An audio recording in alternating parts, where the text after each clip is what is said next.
from the Children's Center in Vancouver, Washington. This is Hope and Healing. I'm Matthew Butte, Executive Director of Children's Center, and your host. We make this podcast in order to bring you hopeful stories and to introduce you to people who inspire hope. They've inspired a lot of hope in me and among people here at Children's Center, and I hope you feel the same.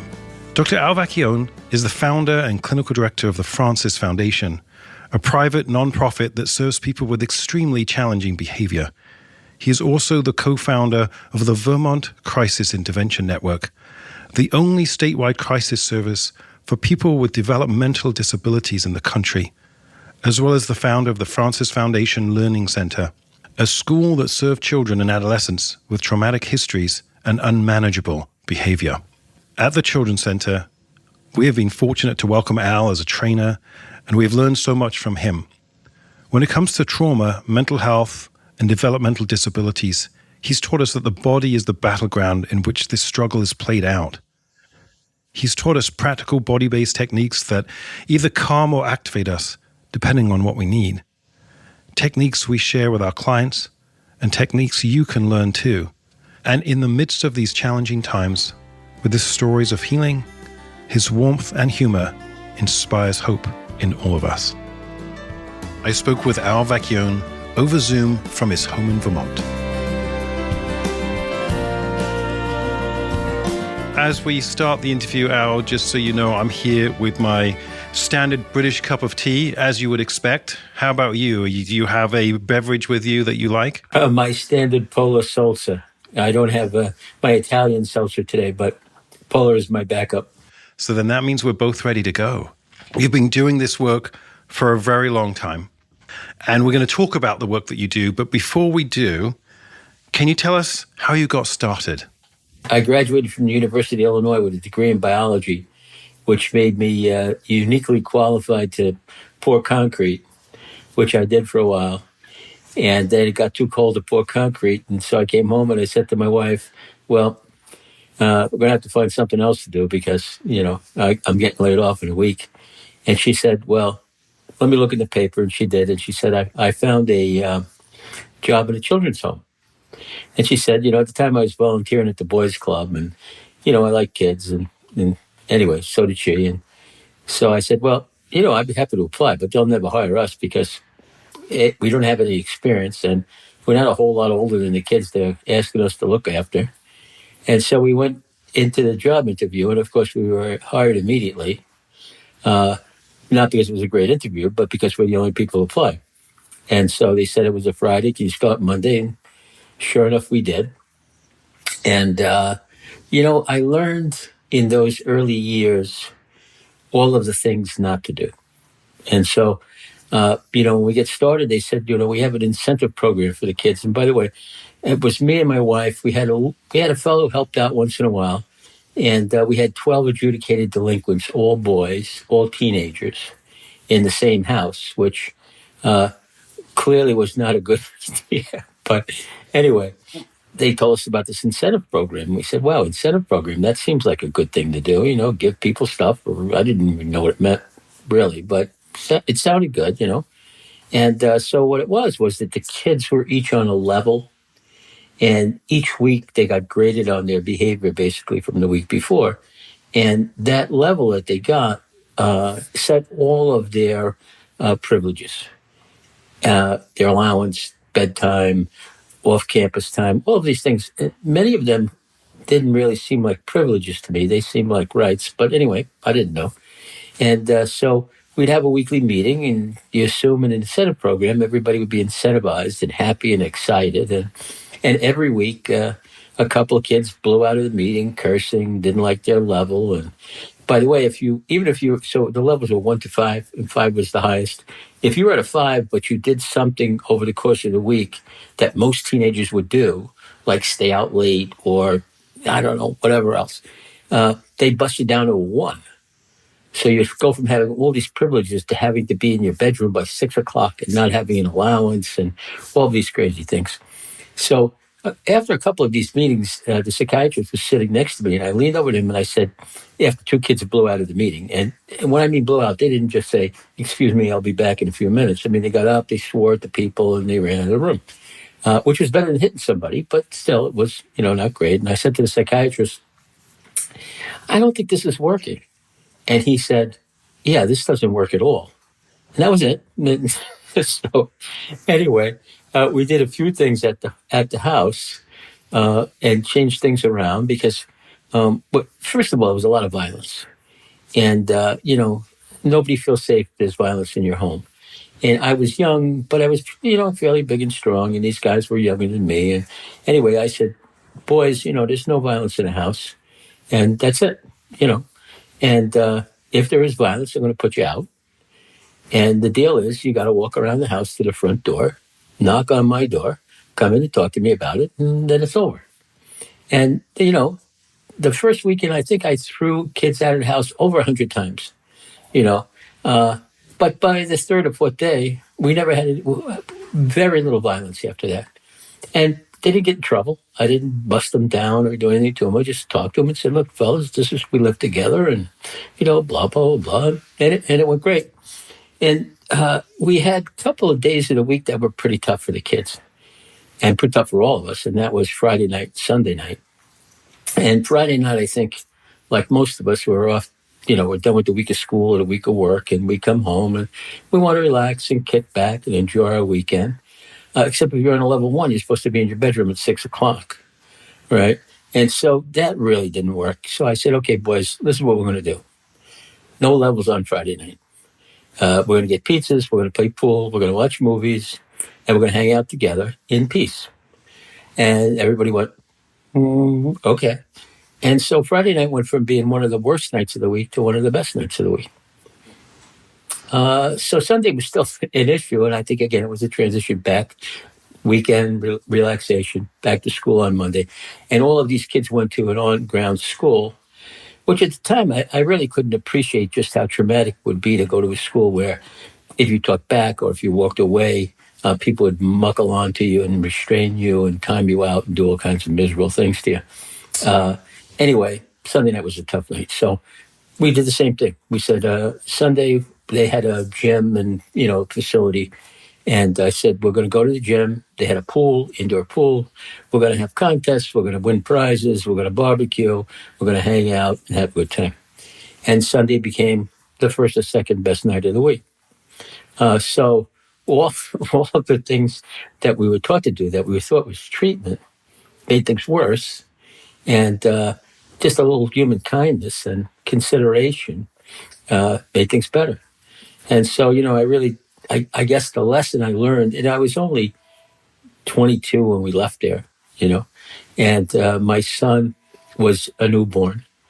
And we came back to Vermont to build our house and make our gardens and raise our animals and family and all that stuff. And I guess I learned a lot about what not to do.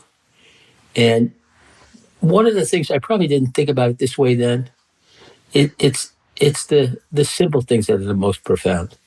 There's CBT and DBT and all of these T's, and I got nothing against any of them, but they're 50 minutes in somebody's office once a week. What about a life? What about a little kindness? What about a little bit of support? What about, we're asking these kids to reach out to us.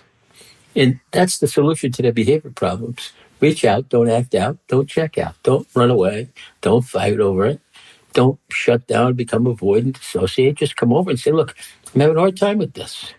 Well, you got to trust people in order to be able to do that. And the roots of trust are not in DBT or CBT or EMDR. Although those are good things, but they're in human relationships. And so I think we developed over time this really a trauma-informed, relationship-centered, not a person-centered, but a relationship-centered treatment where if people feel safe in their bodies and they feel safe in their relationship with you and they develop trust, they behave pretty well. Those drawing upon that experience where it all began, fast forwarding to today, what does your work look like now, and how are you drawing upon those lessons and so many more years of experience? Well, so, we can't put aside the lessons I learned in between because, I spent my life the last 50 years or close to it of my life with my friends and family, many of whom have developmental disabilities and mental health problems, and many of whom have challenging behavior. And on a day-to-day basis, they were teaching me things that I needed to know in order to be good at doing that. And at some point in the early 90s, we developed a statewide crisis service for people with developmental disabilities, which is the only one in the country, which sounds better than it is because Vermont's a small state and all that stuff, you know. But anyway, I got to see new people every couple of weeks who were really challenging and had to support them in person. So, I had to learn how to do that. And, some of the lessons I learned early on were don't punish people, be kind, smile, and do things with them that they enjoy. And, those things worked really well. And then I learned a lot about developmental psychology and a whole lot of stuff that we currently apply in the treatment. But anyway, those were the fundamentals. If people were in good relationships, we used to say the right person, when they were writing behavior plans in the old days, we'd say that the right person doing the wrong plan always did better than the wrong person doing the right plan. Our current work. So we did this for well over 40 years, probably 45, 46, where we served. We had the statewide crisis service, but we served people. In the developmental home model, which means that we put them in houses, single houses, because I learned early on, you put 12 people together. One person has a bad day every 12 days. It's a bad day every day, right?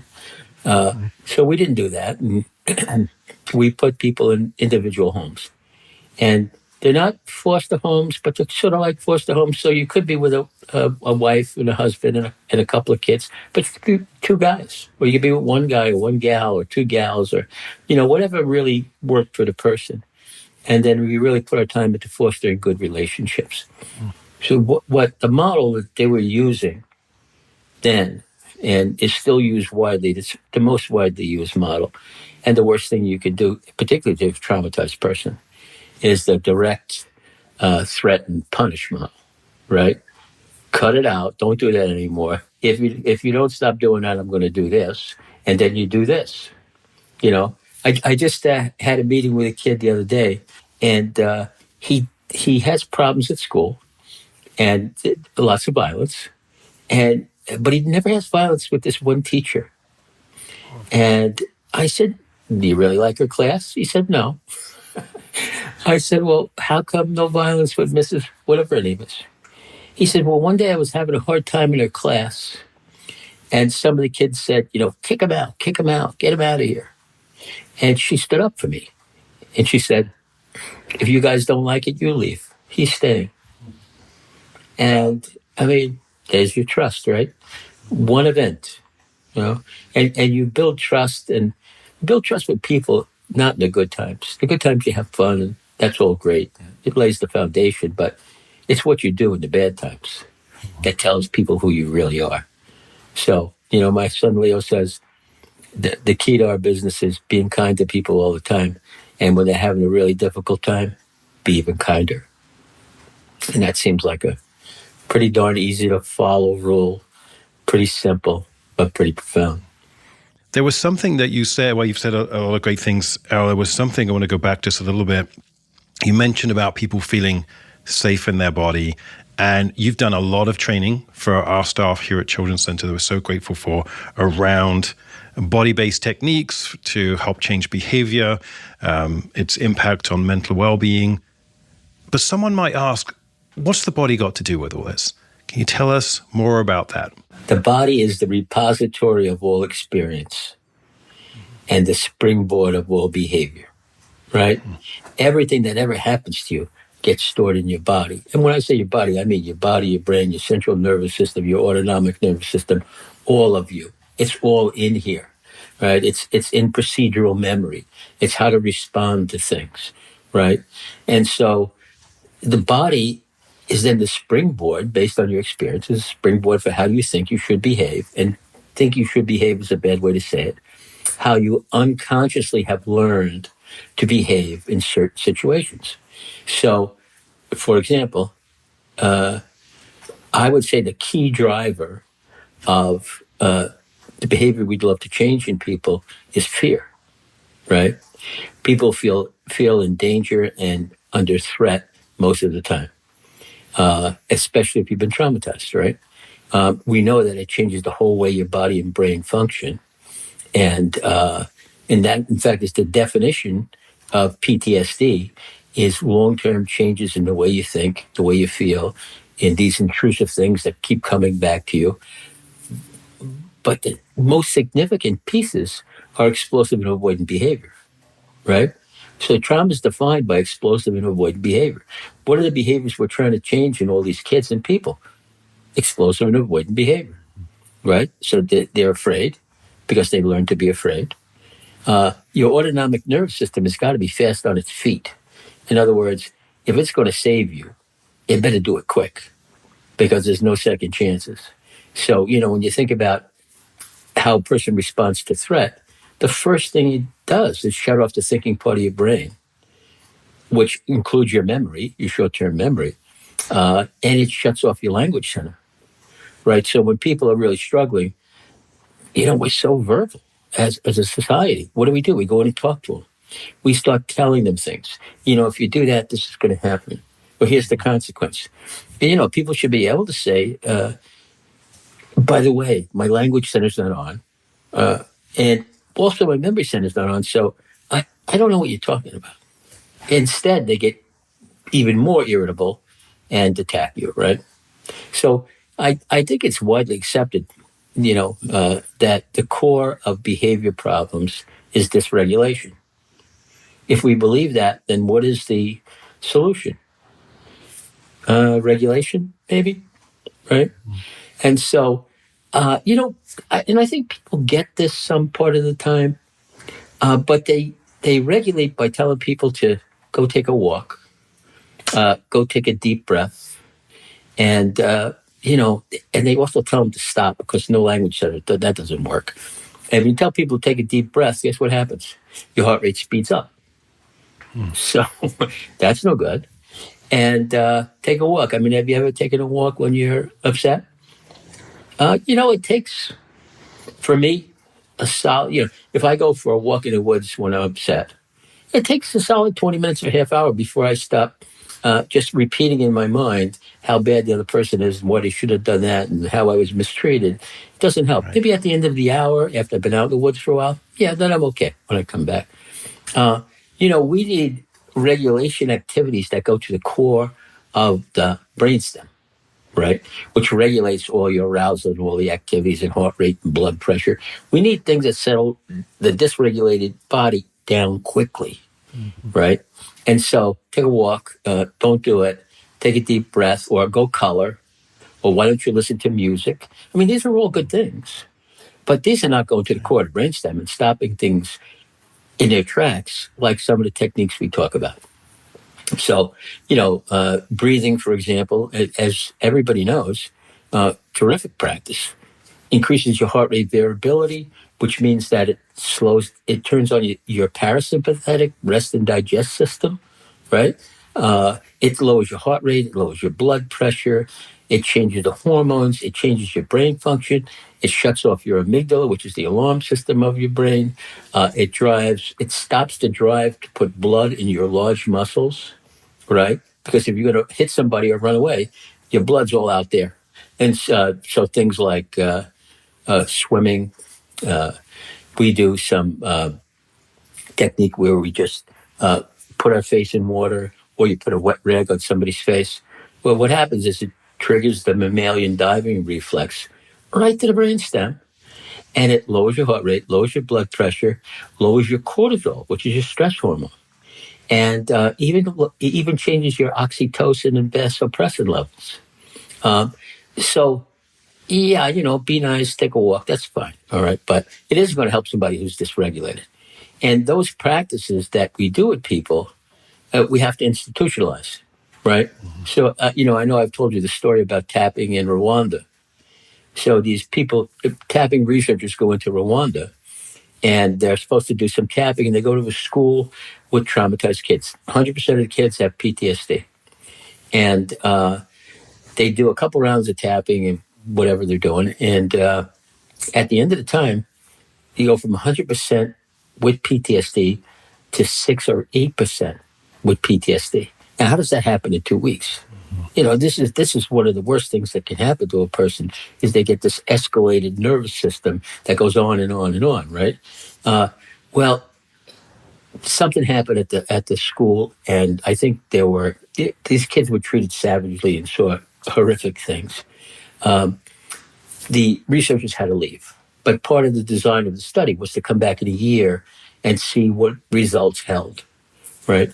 So they come back in a year, even though they've only done a couple of sessions. At the end of the year, at the end of the first 2 weeks, 94% no longer meet the criteria for PTSD.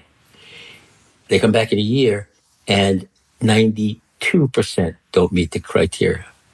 Now, that's ridiculous. That can't happen, right? That's not possible. Anyway, of course, it's the schoolmaster, the principal, or whatever they call him. He sees the effect of the tapping on the kids, and he institutionalizes it, right? He says, oh, my God, this really works. So then every time a kid has an episode, everybody's tapping on everybody, tapping on themselves. And at the end of the year, they're still in really good shape. So, the lesson for me is we have to institutionalize these practices, right? Mm-hmm. And they don't start with the kids or the people we're trying to treat. They start with us, right? Yeah. Barack Obama, who I have a tremendous amount of respect for, he said, they asked him, what's the next step in your career? And he says, I'm going to go out there and change the world. I'm going to train people to go out there and change the world. That's the first and only time I've ever disagreed with him, because you got to go in here. You got to go inside to change the world. It starts in here. And it starts in here for every person. And so the suffering these people have can only be alleviated by settling their bodies and doing that with other people. They co-regulate, Like the big term these days is self-regulate, teach kids to self-regulate. Who self-regulates? Mm-hmm. Not me. Right. You have a problem, you go looking for a friend, right? Because you trust them and they make you feel better, right? Turns off your limbic alarm system, So anyway, it's for me, it all begins with the body. And I have seen dramatic changes in people when they settle their body down in their capacity to reason, be compassionate to others, perspective take, do all of these higher order executive things we want them to do. But you got to start with the body. So, how you listed in some of the examples there of some of those techniques, the swimming is really good for this, the breathing, the washcloth over the face, tapping. You've got a website that describes 10 these and then other examples. And we'll put this on our website so folks can find yours. But if as a parent or I'm a teacher and I recognize, I want to institutionalize, as it were, this in my classroom or in my home, which of those 10 would you say try? Or maybe one or two of those would you say, like, these are kind of easy, even if the kid's not buying into it yet, do this around them. What would you point us to? Does anybody want to do these techniques? No. And kids who act up, do you want to be singled out? Okay, now go breathe. No, of course not. So, God was wise enough to install mirror neurons in our brains. And so mirror neurons mean that when I do something, I have a certain pattern of firing. When I watch somebody else do something, I have the same. So, I'm sorry. When I do something, I have a certain pattern of firing in my brain, right? When another person watches me do that, they have the same pattern of firing in their brain, right? So I never push anybody to do this. I just do it, right? Just do it. And I have never, ever had a single person who didn't join in, right? So it always begin with that, and then, make it model, be the person you want them to become. So do it with them. I say, I just had this meeting again the other day with somebody who said, well, we got to teach this kid to regulate himself.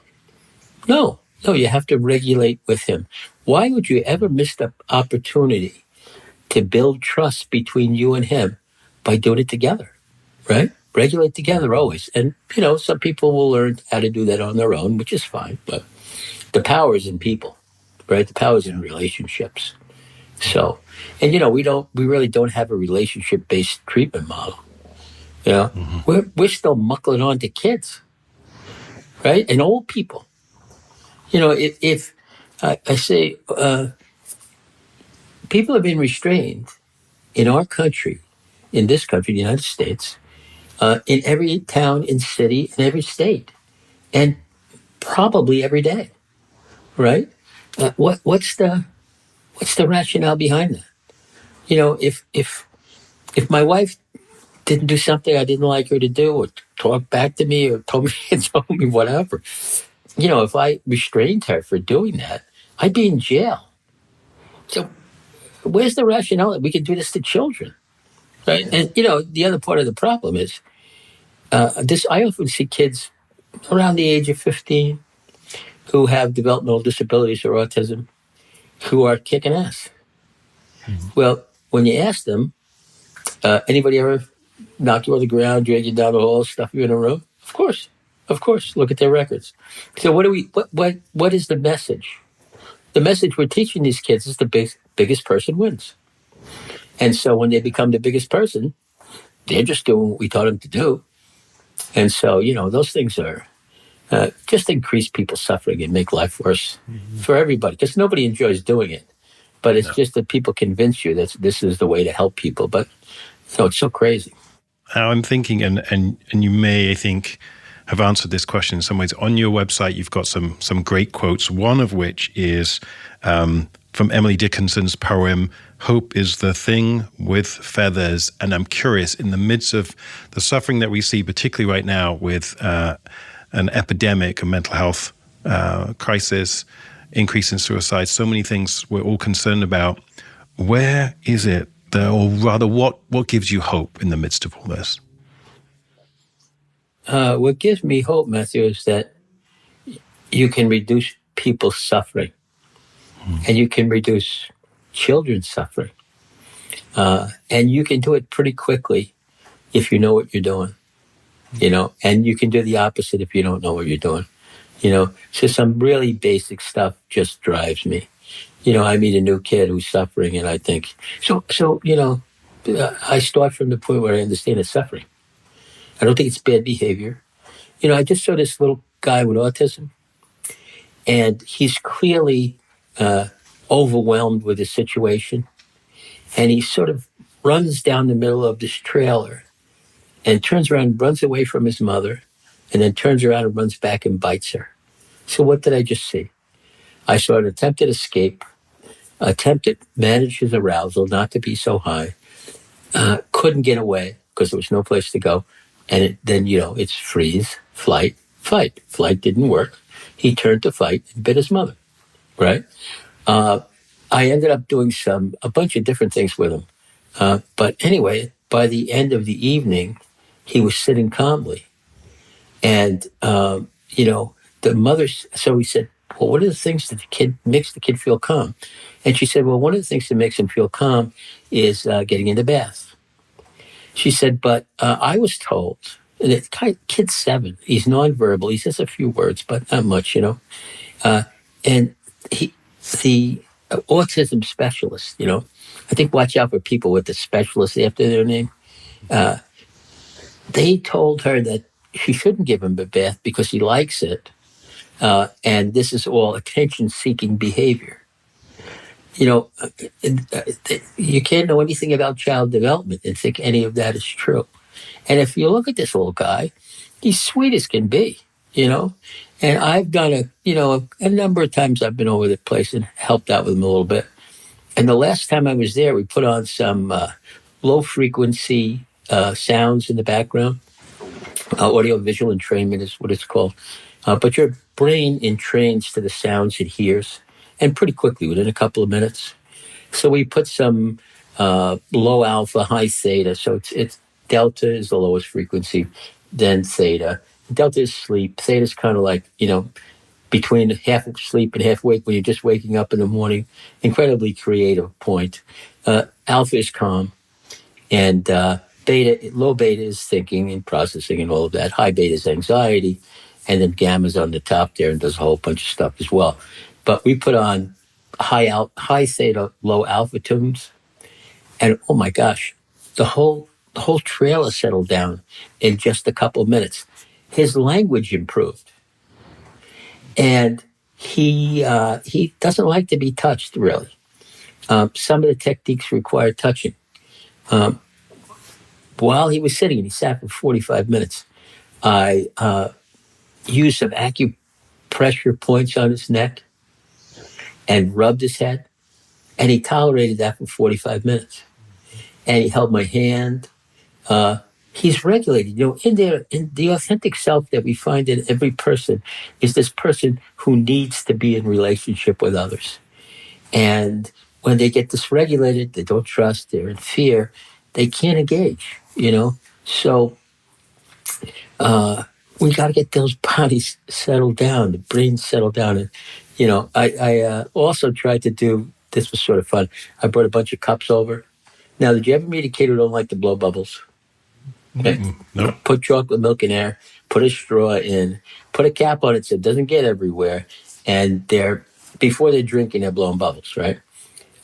So that's a technique we use with a lot of little guys, gals. And anyway, I was with his brother, who's probably 4, his sister's probably 9, and one of us had cups who were blowing in, and he got really excited and kept coming over and drinking the water out of the cups. We couldn't get him to blow, but again, something as simple as a long exhale and a short inhale, 6 breaths a minute, and your arousal's down.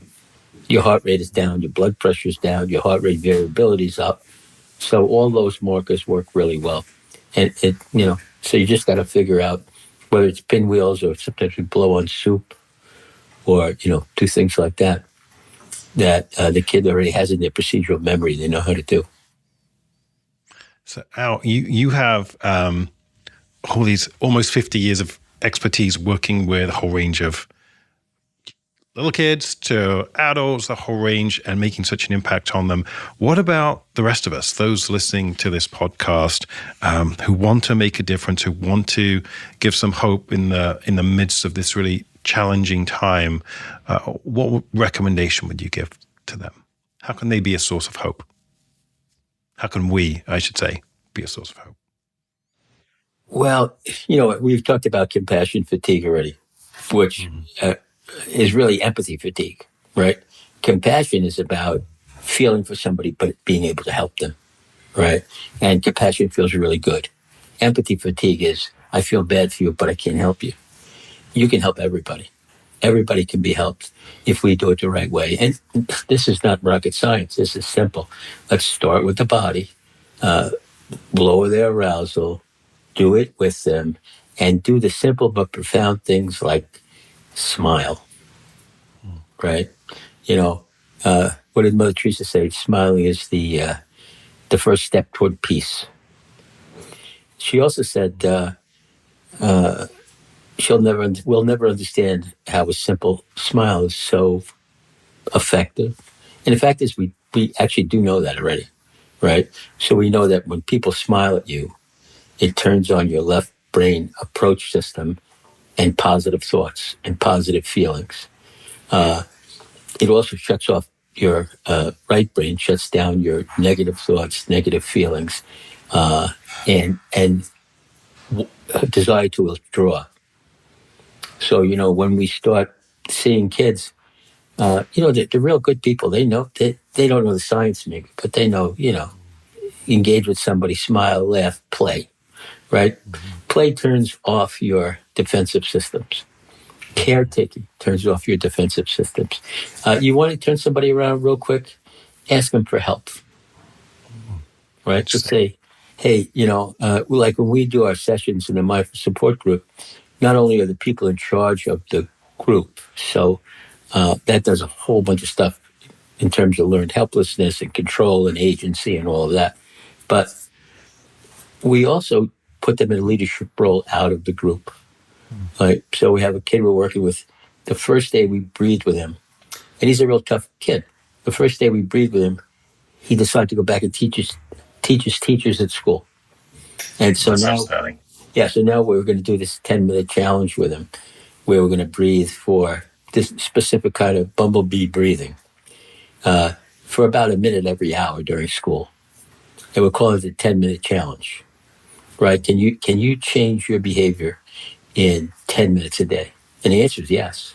There's no question the answer is yes. So, the other thing I think it's important to remember is, in the behavior business is like the restaurant business. The restaurant business, you're only good as your last meal. And in the behavior business, the kid is only as good as his last behavior. So as soon as something goes wrong, they're back at the level one, Everybody's down on them. That doesn't build hope. It destroys hope, right? Yeah. I have never been in a situation with somebody who did something even quite violent that I couldn't find something good to say. You got the building blocks. So we had a kid a few weeks ago. He was blowing up regularly. They're calling the police on him, a whole bunch of stuff. We started our groups with him, and after it was 9 or 10 weeks before he had another episode. Right now, it's violence. It's just tough to handle, and you call the police, and he goes to the emergency room, and all kinds of stuff like that. The whole group gathered, and I think I started and said, you proved it. You can do it, right? Had a setback, okay. But what really happened is you went 9 or 10 weeks without it. Yeah. You've proven you can do it. And then the case manager said, I met him at the hospital, and he was so compliant, and he talked to the doctor, and all of a sudden, think of his ego boost from everybody just being positive about him. So there's never a point where you can't find something somebody tried to do that was good. And so you got to go for the good, not for the bad. Right? The bad you got. They're already doing it. Right?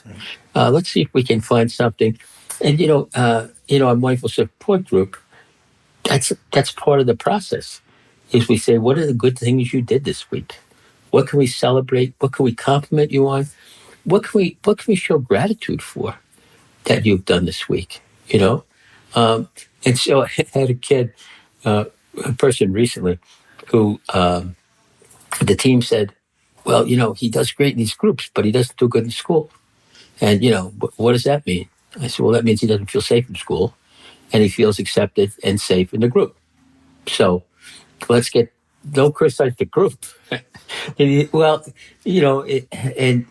and I got to say that these groups are about some of the most wonderful people you'll ever meet. I mean, these home provider staff and case managers and all of these people they're terrific. They're so terrific. I had a gal the other day tell the person who lives with her, she said, protect your peace, right? Not like cut it out, but do the things you need to do to protect your peace. And I thought, wow, what a great way to think about it, And she's not a sophisticated gal, She's smart as a whip and kind and good, but, she didn't have any degrees or anything like that. But I never heard anybody with a degree say something that profound. Yeah. So we can help each and every one of these people, Matthew, and we just have to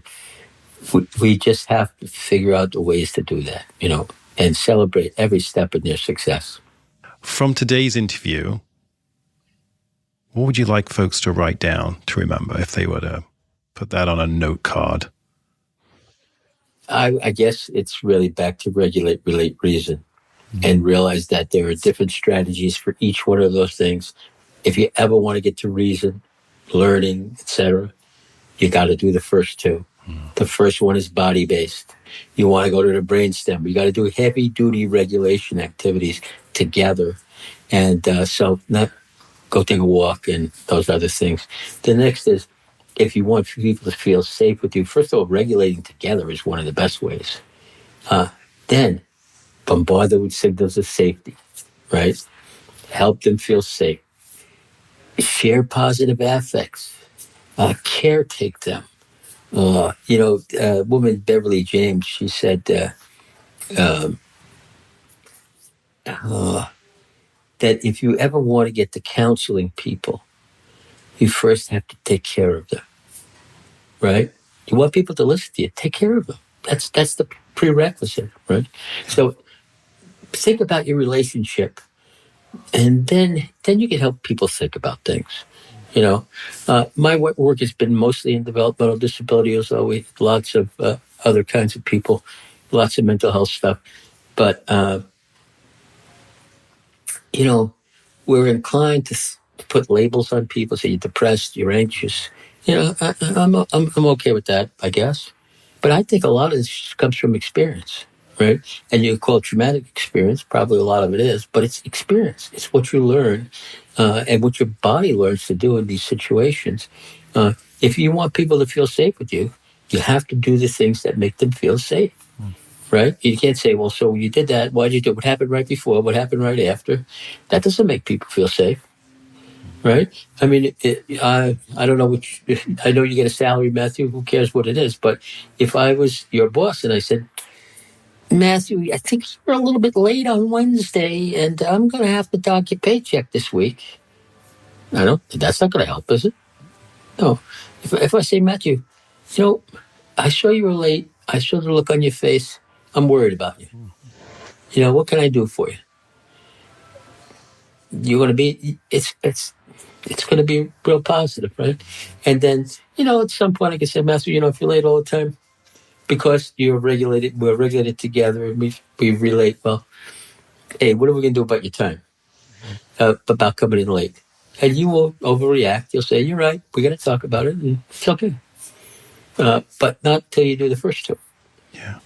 And, literally, when you're young, if you're fortunate enough to have reasonable parents who are right 75% of the time, you get all that. But at some point, we stop doing it for each other, right? And so people with really challenging behavior, we got to go back to basics. We got to go back to that early stuff and just repeat it. And the other thing is what Leo said, my son, be kind all the time. And when people are struggling, be even kinder. You can learn more about Al and his work at his website, tamingthetigervt.com. The 988 Suicide and Crisis Lifeline can be reached in the United States by calling or texting 988. It's free and available 24/7. Hope and Healing was produced by Jenny Hoheisel and John Moe. Music by concert rock violinist Aaron Meyer. This podcast is presented by Children's Center in Vancouver, Washington. Children's Center's mission is to serve children, youth, and families through comprehensive, community-based mental health services. For more information, visit thechildrenscenter.org. I'm Matthew Butte, and thank you for listening.